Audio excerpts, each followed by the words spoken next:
Hello friends, இன்றைக்கி என்ன லன்ச்னு பார்க்கலாம். இன்றைக்கி சண்டே ஸ்பெஷல் மட்டன் பிரியாணி. சுட சுட செம்ம டேஸ்ட்டாக இருக்கும் மட்டன் பிரியாணி. பாஸ்மதி அரிசியில் செஞ்சது.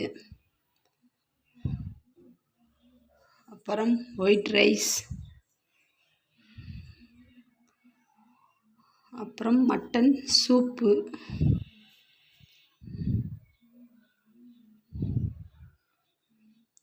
அப்புறம் மட்டன் நுரையீரல் கிரேவி, அப்புறம் தயிர் பச்சடி, அப்புறம் குண்டு குலோப்ஜாம்.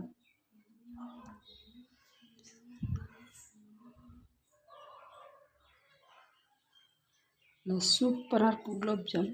பிரியாணிக்கு எப்போயுமே ஒரு இனிப்பு செஞ்சுருவேன். அதான் இன்றைக்கி குலோப்ஜாம் செஞ்சாச்சு. ஜீராவையும் சேர்த்து சாப்பிடும்போது அவ்வளோ டேஸ்ட்டாக இருக்கும். ஓகே ஃப்ரெண்ட்ஸ், சப்ஸ்கிரைப் பண்ணுங்கள், லைக் பண்ணுங்கள், கமெண்ட் பண்ணுங்கள். இன்றைக்கி என்ன லன்ச்னு பார்த்தாச்சு. நாளைக்கு என்ன லன்ச் பாக்ஸ் பார்க்கலாம். Okay, by.